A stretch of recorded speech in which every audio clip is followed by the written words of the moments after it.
Hi guys! Welcome back to my channel, and for today's video guys, share ko lang sa inyo yung mga products na ginagamit ko pag nagkakaroon ako ng ganito. Kita nyo? Nagbe-breakouts ako.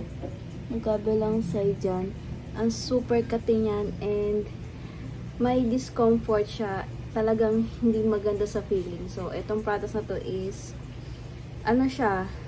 Maganda to kasi nakaka-help siya maka-ease ng kate and malamig siya sa face kaya goods na gusto. So, eto. Wait. Focus natin. Alam ko na medyo alam nyo na tong product na to kasi marami na nag-a-up nito lalo na sa TikTok. Ito ay Skintific Mugwort Acne Clay Stick. So, ano siya? May niacinamide, salicylic acid, and centella. So, yun.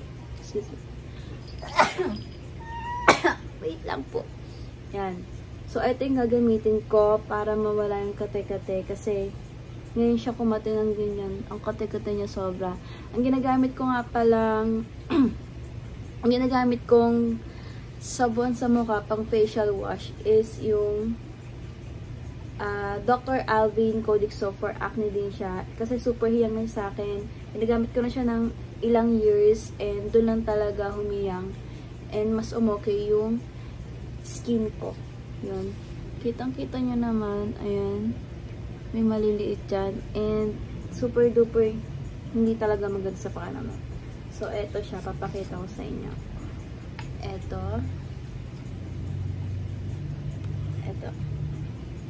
Yan. So, ito, makikita nyo yan.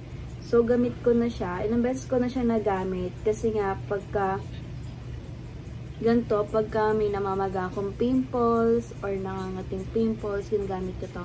So, apply nyo lang to sa face nyo. Sa buong face nyo. Tapos, after nyong ma-apply, binababad ko to ng 10 to 15 minutes sa face ko. Tapos, tsaka ko siya babanlawan. Bago kayo maglagay nitong mugwort clay, make sure na malinis yung face nyo na kapag hilamos na kayo. Para naman malinis talaga yung face nyo bago nyo i-apply itong product na to. So, sa mga hindi nakakaalam, acne prone skin ako. Nahulog. Wait, ulitin natin. Sorry guys, nahulog yung phone ko. Guys, eto na. So, yun, sa acne prone skin type ako and also may mga pores ako sa face. Sobrang dami nilang pores. And ano din ako, pag dito, oily skin. Yun. So, hindi rin nagdadry yung face ko kasi nga oily skin ako and ang hirap kong hanapan ng products na mabagay talaga sa akin. Sa skin type ko.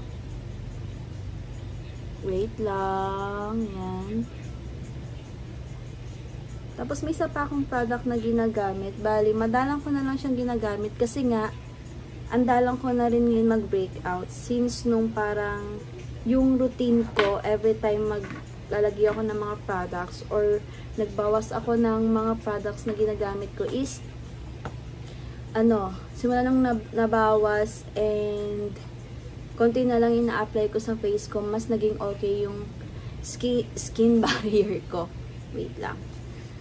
Mararamdaman nyo nga pala, pag in-apply nyo na to, malamig siya sa face.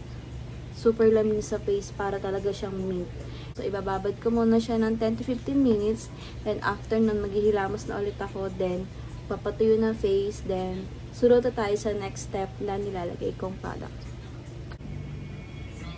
Hi guys! I'm back. And makikita nyo guys, parang medyo nag-ease naman kahit papano yung redness ng mga sobrang kati na pimples dyan. Nag-ease siya kahit papano. Ang sunod kong gagawin is lalagyan ko siya nito. Alam niyo ba ito? Bioderm. So, medyo matagal na to sa akin and gamit na gamit siya. Kitang-kita niyo naman gamit na gamit siya. Ilalagay ko lang siya dito kung saan lang merong part na acne. Diba? Malamig din to sa skin. Doon lang sa part na may acne. Tapos, hayaan nyo lang siya yan overnight.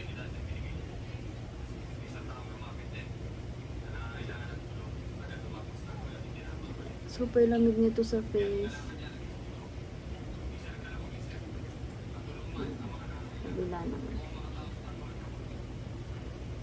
Wala naman kabala, hindi siya makate. Yung pimples ko dito, blemishes na lang yan. Pero lagyan na rin natin siya ng konti.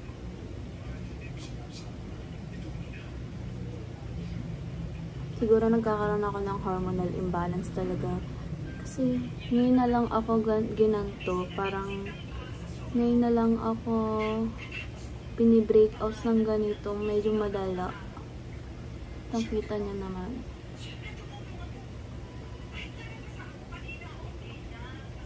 Partida, hindi na ako gumagamit ng foundation. Hindi na ako gumagamit ng concealer. As much as possible, minimize ko talaga. So, ang ginagamit ko lang sunblock pag minsan and powder, tapos blush on, yun lang, and the rest wala na talaga. So, ayan na yung face natin. Super lamig niya. Mint talaga kasi yan. So, if ever na ginagamit nyo rin yung mga products na to, comment down below. So, ito nga pa na Skintific na to, nakalimutan ko na kung magkano siya, pero affordable naman siya. Alam ko na nakikita nyo na to sa TikTok. And, eto is 30 plus lang to. Maganda to sa, pag may mga bites ka ng insekto, maganda din to ilagay. So, yun. Thank you for watching and don't forget to like and subscribe and comment if ever meron kayong thoughts or masasabi sa ginawa natin for today's video. So, thank you.